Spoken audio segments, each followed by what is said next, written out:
บ่ายกับหนุ่มรั้นนี่แหล้ว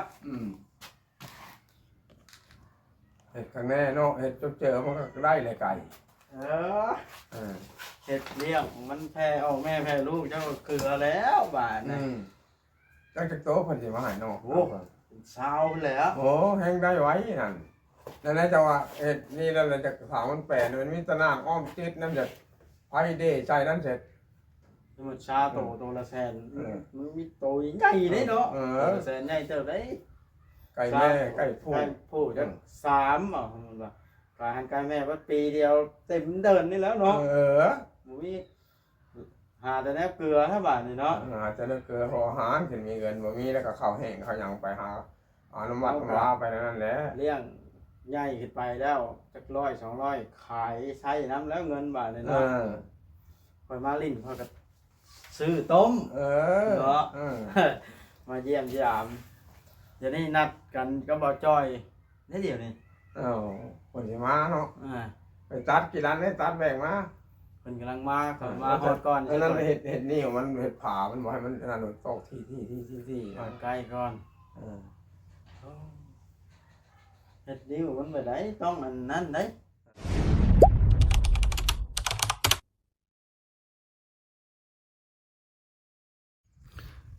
โอ้ยพี่น้องเปิดภาพขึ้นกับมุ่งหน้าขึ้นไปหาลุงหมอก่อนมาจอดรถโอ้รถจอดไว้อยู่พุ่นบ่ฮอดพี่น้องกระลุจักเข้ามาฮอดอยู่ฮอดทางรถตัวไม้หน้ากองอยู่นี่แดดแท้นี่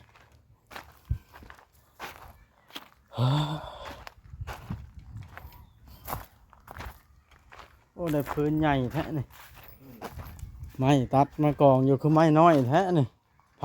เห็ดนิ้วมันได้ถ่ายเห็ดนิ้วเห็ดที่นะเห็ดผามันสบายดีเอาแมวมาอยู่น้ำบ่อเนี่ยโอ้สบายดีลุงร้านเฮ็ดบ่อนใดก็เนี่ยนะพอไก่โอ้อยู่หั่นเป็นเฮ็ดหน้าเฮือนยังมันเหม็นเนาะมันไก่เฮือนมันเหม็นโอ้เฮ็ดแล้วเฮ็ดได้สิมีแนวเกลือมันบาดน่ะจังว่าฮะเกิดก้อนเนาะนี่ว่าอย่างเฮ็ดลองนี่แหละลองลูกเขียวนะเฮ็ดลองนี่สร้าง8เมตรสร้าง8เมตรได้แบบเป็นนั่นแหละทางให้ได้ชนะกันแล้วออกเกิดกันเลยมันบ่ไปคนเข้าก็บ่ได้บ่มาสิเข้าก็บ่ได้กินไข่กินหยังเฮ็ดคอกไว้แล้วมันก็เข้าบ่ได้คือกันแล้วนี่ก็ได้ปล่อยข้ามมันมานอนเนาะมันหาสะกินแถวป่านี่เนาะกินพวกกินหยังวืดดอกในกินน่ะน้ำก็มีเลยน้ำเจ้าก็ถอกไว้ให้มันกุมื้อถอกน้ำไว้แล้วก็แล้วดอกไก่เอ้าทางในไผโจมไปอันนี้เขานั่นเขาทรงโจมไปไหวพุ่นโอ้เพิ่นโจมไปไว้ให้อย่ามันดอกยามผลนี่เอาขึ้นมาตั้งอีกเนาะคนเอาเข้ามาออกมาใส่อีกใส่อีกยากอย่างเนาะเดี๋ยวได้มีไก่อยู่นี่จะมีไผดอกนึงเดี๋ยวดอกนึงละเด้ใส่ข้าวไก่นี่ยันขนหลากโอ้แสงจิลาเซลนี่โหยากดอกนะบ่าวจอยชาแนลจัดการให้เป็นว้าวอ่านนั่นแล้วเพิ่นอันเพิ่นมีผู้ใหญ่ให้มาซื้อไก่ให้ลุงหมอเพิ่นว่าเดี๋ยวนี้กับเพิ่นนัดมาท่าเพิ่นได้เดี๋ยวนี้เอ้ยก็เลยมาท่าเพิ่นเขาประดันจังเฮ็ดดอกบ่ยากดอกเขาสิบอกแบบให้ตัวพันตัวเฮ็ดจะใช้หนุ่มร้านบ่เดี๋ยวนี้จ้างแล้วเท่าไหร่ล่ะจ้างแล้วมันนั่นว่าจ้างแล้วจังให้บ่จ้อยจ้างเนาะให้บ่จ้อยให้บ่ยากดอกมันได้อยู่ดอกบ่จ้อยจัดการให้เสามันได้ซะเสามันว่าจะเอาไม่มิกนี่ไหนไม่มิกนี่ใช่ไม่มิกนี่กับไม่ยอนี้เพิ่นบ่ให้บ่ให้ดอกอ๋ออันนั้นสิจ้างสร้างปื้อมาเฮ็ดให้แล้วก็จับบ่ายกับหนุ่มรั้นนี่แหล้วเห็ดข้างแน่เนาะเห็ดจนเจอมันก็ได้เลยไก่เห็ดเลี้ยงมันแพ้เอาแม่แพ้ลูกเจ้าเกลือแล้วบาดนะจักโต๊ะพันสิมาหายนอกโอ้ เศร้าแล้ว โอ้แห้งได้ไว้นั่นนั่นแหละจะว่าเอ็ดนี่นั่นแหละจะถามมันแปลนมันมีตะนางอ้อมติดนั่นจะไฟเดใจนั่นเสร็จ มันชาโตละแสนมันมีโตใหญ่ได้เนาะละแสนใหญ่เติบได้ ไก่แม่ไก่ผู้ ไก่ผู้จัก3มันว่าการหันไก่แม่ว่าปีเดียวเต็มเดินนี่แล้วเนาะบ่มีหาแต่แนวเกลือถ้าบาดนี่เนาะ จะได้เกลือพออาหารถึงมีเงินบ่มีแล้วก็ข้าวแห้งข้าวหยังไปหาน้ำมันน้ำลาไปนั่นแหละ เลี้ยงใหญ่ขึ้นไปแล้วจัก100 200ขายใช้น้ำแล้วเงินบาทเลยเนาะข่อยมาลิ้นข่อยก็ซื้อต้มเนาะมาเยี่ยมยามเดี๋ยวนี้นัดกันก็บ่จอยได้เดี๋ยวนี้ คนสิมาเนาะไปตัดกี่ร้านได้ตัดแบ่งมา เพิ่นกำลังมาข่อยมาฮอดก่อน นั่นเห็ดนี่มันเห็ดผามันบ่ให้มันนั่นตกที่ฮอดใกล้ก่อนเฮ็ดดิ้วมันไปได้ต้องอันนั้นได้อันบ่จอยซื้อผ้ากระจาด เห็ดนั่นบ่จ้ะเห็ดซื้อผ้ากระจาดนั่น 4 แผ่นหอบยึดเนาะ 4 แผ่นก็ได้ไม่นี่ก็เห็ดนั่นมันเห็ดทั้งพื้นทั้งอย่างวะ จอยแล้วบ่มีรถแก่ให้เราจ้างข่อยแล้วบ่จอยก็เนาะออกค่าน้ำมันให้ข่อยบ่แม่นดอกชัดจ้ามก็ได้นะ ซื้อผ้ากระจาดก็ได้เห็ดผามัน รอ เนาะ นำเราเบิ่งเนาะคันเรา ยอดชาวแม่ได้เห็ดใหญ่เติบได้ก็ขอไก่ก็ดีมันอุ่นอันได้บ่ได้น้อยจ้ะ เว้า บ่ไข่บ่หยังเนาะ เว้ากันเล่นซื่อๆชาวแม่น่ะก็บ่จอยนะแท้จริงข่อยก็ยังบ่จักดอกว่าจักโตนะยอกบ่จอยว่าเป็นสาวเพิ่นแล้วเราเว้าลิ้นต่างหยอกกันนี่แหละแต่จริงจักสิได้จักโตยังบ่ฮู้5-6โตก็ดี10โตก็ดี เท่าไหร่ บ่ ก็ มี ยา เป็นสาธุนะนี่เว้าได้ค่อยเว้ากันเล่นก็บ่จอยซื่อสาวโตกันได้ผลดีมื้อนะนะ ยังเราหาก็ออกอันฮอดซิโนผมข่อยมาฮอดนี่ นี่ว่าจะตัดนั่นแหละเห็ดนี่ของมันอยู่หรอ บุญแห้งอะไรเจ้าเนาะ ฮะ บุญแห้งอะไรเนาะ อย่างว่านี่แหละ อย่างนี้ต้องให้สาวแตงอ่อนมาลิ้นน้ำคนบุญแห้งได้ถ่ายแตงอ่อนคนบุญมีบุญเนาะ นกกังแก่นี่กับพอเลี้ยงอยู่ไร น้องแกใช่ นกกังแก่นี่กับพอเลี้ยงอยู่ เดี๋ยวมันพันบุมาอยู่น้ำเจ้าหันบอก นกกังแก่นะอยู่ได้แค่มีเหือน โอ้ยอย่าคืด มาอยู่เนาะ บ้านนอกเขานะเขายิงกินเล็กน้อยยิงไปมันบินไปทางนี้เขายิงตัวดิ้งหมดละเช้าอ่ะนะว้าวคือเลอะเทอะโคตรชาวแตงอ่อนนะแล้วเลาะคอเข้าทั่วกลางบ้านผมมีคนชื่อให้เจ้าเลยมีบุญเนาะได้ผักไก่โดยสาธุนะแม่เจ้าก็ได้ สาธุบุญคำบุญโชว์ บ่จอยเราคนมีบุญคือกันไหนบ่จอยก็ได้เราถือที่ โอ้ถือว่าไปไหนฮะ ถือ10,000โอ้ได้หลายเติบเนาะได้3ตัวบ่ แม่ ต้อง10,000ได้หลายเติบ โอ้ลายปานใดเราก็ได้7 ล้าน นี่เอาแล้วสำหรับ10,000 กว่าบาท คืนนี่ โอ้เราผ่านว่าบ่จ่อยเนาะโอ้เพิ่นซื้อมากินแค่นี้เนาะ ฮะ เพิ่นซื้อลาบงัวมากิน เราก็พอได้จนเจือครอบครัวแล้วเราก็คือเห็นนั่นแหละวิวแต่ละคนก็ได้จนสิห้องสิให้จ้ะ ทางมันมัดหัวมัดหอบบ่แล้วยันหยังเฮาบ่เป็นได้ตาหน้า หัวเขาใกล้นี่บ่ ห้องหัวหัวนั่นแหละหัวข้อไก่ตอนบ่ได้บ่เฮาไป ปื้อมาแล้วบ่ มาไหน มาเฮือนเจ้านี่ บ่ได้ ไปสิโทรหาลาก่อนเด้อ โตแม่ จังหน่อยก่อนถ่ายคลิปแล้วกันโทรบอก มามันพายังมาเฮ็ดด้วยได้ก็มีเฮ็ด บอกมาคุยราคาตกลงกันก่อนเท่านั้นเท่านี้เฮ็ดได้บ่แบบนี้นะเนาะคันสิให้เจ้าเฮ็ดเองมันคือเห็นนี่แหละเจ้าก็ได้ เฮ็ดบ่ได้ บ่ได้อาบน้ำในมือแล้วก็ใช้ชุดเก่าเป็นล้านปีแล้วนี่ อาบอยู่ อ้า แทบ ย กระเบิดแหละจากสักเครื่อง ฮะ แทบกระเบิดแหละ ต้อง จาก บอกบ่าวจอย เรามีงบซื้อให้แล้วเด้ เออ เอาชาติมาแต่ทางใดอันนี้ ชาติแล้วชาติตั้งแต่อยู่ในเมียเก่าคนอันนี้ ชาติแต่ค่าจอลลี่ให้พ่อให้เอามา บ่ลั่นไปเอามาตั้งแต่อยู่ในเมียเก่าตั้งแต่อยู่ในเมียเก่า ธรรมชาติเก่าซำนี้มันจึงบ่เสียเนาะคนจึงบ่รัก ชาติเก่าเอาละนั่นนี่เอาละเฮินอยู่ในเมียเก่าชาติเมียเก่าในชาติผู้ตายผู้เสียชาตินี่แหละหมดแล้ว ดีใจแล้วท่านหมอกำลังยังมีผู้เบิ่งแยงอยู่ โด เนาะ ยโดยก็ถือว่ายังบุญมีอยู่ ตรงนี้แล้วสามเฮ็ดใดไปเป็นนี่ไปเฮ็ดหยังก็บ่เป็นเฮ็ดหยังบ่ เมื่อนั้นค่อยไปซื้อข้าวให้ท่านปื้อ2 สอบครับแม่ลิซ่า คนขยันเนาะ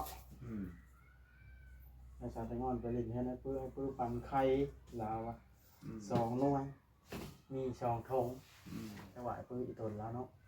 นั่นแหละ ให้ปื้อแม่มักลาว เฮ้ เฮ้ ย ยยอดสิแม่นบ่ได้ สิแม่นมากไปจังได๋ บ่แล้วบ่มักก็ให้ด้วยความอีตนใครสิไปมักฮักแพงกันดิ ใช่ เชิญ ก็บ่ได้ให้ใครได้ก็เอาชื่อได้ บ่ให้ประชาแตงอนนะ ไปก็บ่ได้ให้ก็สิบ่ให้ก็ทำบ่มีชาน้ำไผ สมมุติชาแตงอนมาขอเอาในสิปันอยู่บ่ บ่ได้ เป็นหยังก็บ่ปัน บ่ปานแล้วสิมาให้ข่อยไปแข่งไก่ข่อยไปเฮ็ดหยังบ่ได้บาดนี้ ปั่นแล้วดีกว่าชาแตงอนให้บ่มีผู้ นำ นำ ได้ ลูก ปันทำ เลี้ยงลูกนะ กินชา เจ้าก็อันนั้นท่านบ่ ก็มื้อนี้ก็ใส่ติดกับปลากระป๋องก็เบิดได้ปลากระป๋องมันตะไคร้มีนั่นแหละ โอ้โอ้เจ้าก็ยอมกินขนาดเนาะ ปลากระป๋อง ไปซื้อให้เป็นเดือนแล้วยังอยู่เนาะ ยังแล้วกินไข่ยังมีก็ยัง ประหยัดกินบ่ ก็บ่ได้ประหยัดแล้วยาว บางคนในบ่อนบางบ่อนค่อยไปช่อยนี่หลายบ่อนอยู่เด้ซื้อไปให้พวกตาบ่ทันได้หั่น บ่ เลื่อมปั่นหมู่เบิดย้อนว่าได้ของมาง่ายๆถ้าจริงแล้วแพงไว้กินตัวเองก็ทุกข์ยากเนาะ ทุกยากสองมาหาบ่ได้บ่ให้ไผข่อยเว้าตรงโลดรอแจ้งโลดเฮาบ่มีหมู่เจ้ายังมาให้เฮาบ่มีแต่แม่ให้แม่ใหญ่ใจบุญต่างประเทศเบิดทุกผู้ทุกคน ใช่คนแถวบ้านเมืองในบ่ บอก ให้เราว่า มึงหนึ่งมาบอกให้สองมาบอกให้ผู้ถามเป็นเฮาบ่มีนะคิดว่าสตะกี้ได้คอยให้คอยห้อง อยู่โช อยู่ คเนาะ โศกอยู่เหวบ่มีไผถามบ่มีไผแน่บ่มีไผเว้านํเดี๋ยวนี้นี่ใครไหนแล้วเดี๋ยวนี้มีผู้ถามผู้แอนผู้ล้มผู้เว้าผู้ว่าแน่เดี๋ยวนี้ใครก็ว่าหัน แม่นแล้วนอนนานมาฮอ วาง ด หันโอ้ยคอยให้คอยห้องบ่ให้บ่ห้องแล้วคน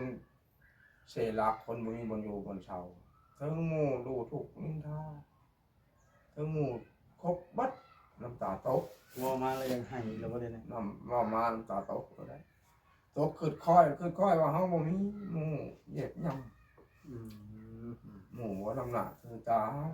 เดี๋ยวนี้ผู้แคนก็บอกว่า หมอปุ๊กก็บอกแล้วบ่ไปแล้วมันบ่มีเงินมีหยังก็ยาก ใช้ชีวิตประจำวันก็ยังพอแห้งแล้วเนาะ เขาก็บอกโยมมาหาโยมหอดเดินหอดชาน โอ้ ไป เห็ บ่ น ได้ เทียมพริกอีกแล้วนี่สิได้อัน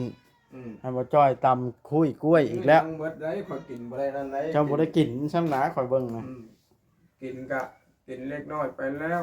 ประหยัดเอาปะเฮาบ่มีมาพุ่นแล้ว บ่จ้อยมาก็สิชวนเราตำคุยกล้วยอีกเนาะ จำแล้วแล้ว ตอนนี้ที่ถ้าได้เห็นมื้อนั้นนะใครกินกล้วยน่ะคิดอยากนำได้นี่เนาะ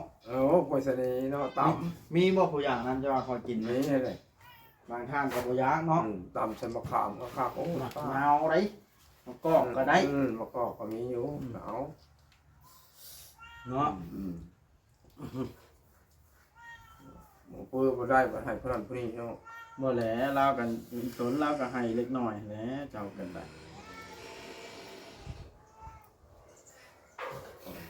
ด้วยความเมตตาด้วยความใจดีเราก็ได้เราก็ไปได้ไปเป็นหาได้หาเป็นอยู่ อันนี้บัดเฮาบ่หาบ่ได้ไปบ่เป็นสิให้หมู่บ่มีเฮาบ่ได้กิน เจ้าก็ย่างนี่ยากแล้ว ยากไปยากมายากจับยังบ่ได้สิให้หมู่สิเอาหยังมาให้เฮาบ่มีแต่ว่านี่นะเขาเอาผักแคมาให้เพิ่นแหละ เอาหยัง ผักแคเด้ ดอกแค ให้ดอกแคมานึง เบิดนะ พื้นเจ้าก็ได้ มันกินกับน้ำปลาเนี่ยเนาะน้ำปลาเกลือหมกพริกไก่โยยัง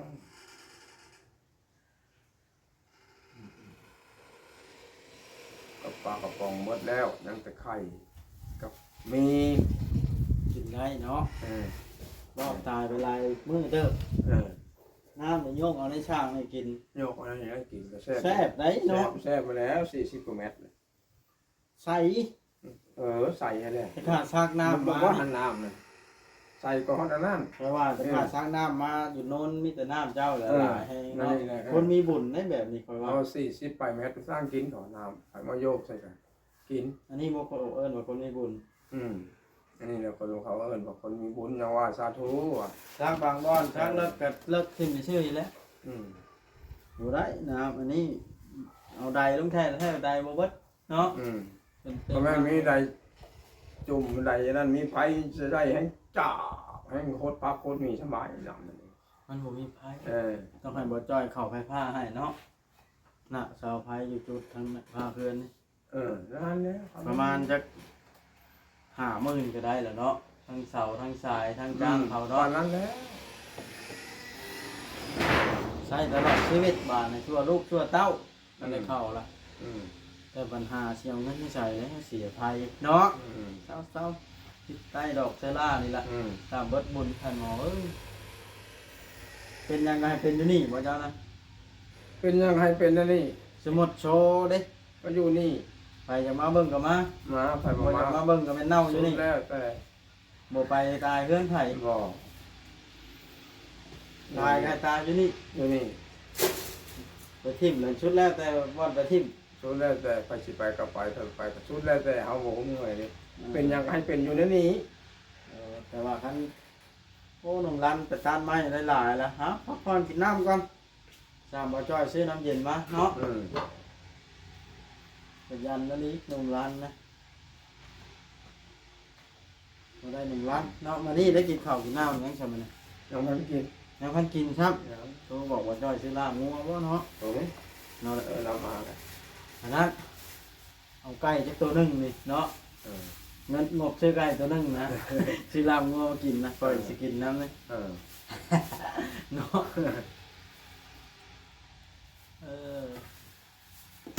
เพราะว่าจะขึ้นเซโปนทานหมอ เป็นยัง ไปหาแจกเครื่องแจกของเพราะว่าไอ้สมประวิตรเพิ่นถ้าว่างจะไปเด้อเพิ่นว่า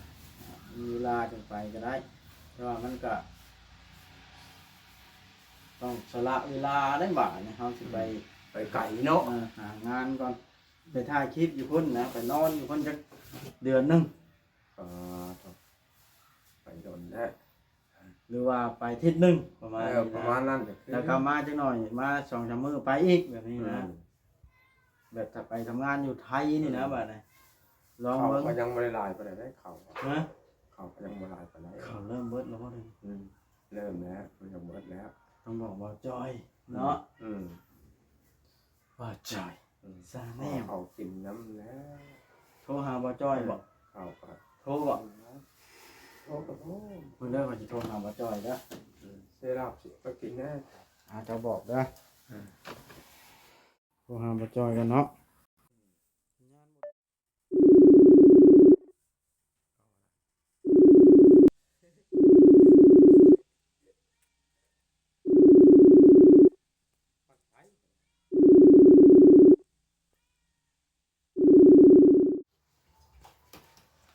พี่น้องว่าโทรหาว่าจอยแล้วก็บ่รับเนาะ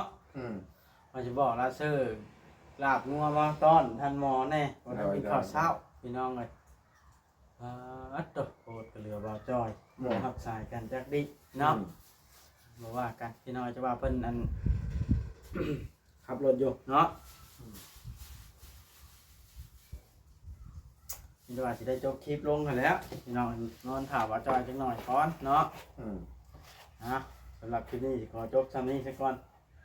วันนี้ก็ดีใจน้ำลุงหมอที่ได้ไก่มาเลี้ยงเนาะปัญหาแนวเกลือมันแล้วบาทนี่เนาะแล้วก็แนวเกลือคนพร้อมไหนเกลือไก่แล้วก็เกลือท่านหมอถ้าบ่มีแนวเกลือคนในไก่เนี่ยต้องเป็นอาหารคนเนาะมันมีแนวเกลือได้พี่น้องคลิปนี้ก็สิขอจบคลิปลงเพียงเท่านี้ซะก่อนพี่น้องเลยเนาะเอาหมอนมาเลยหมอนแล้วนะบ๊ายบายส สบายดีเด้อบ่จอยนานมากระโดดเนาะ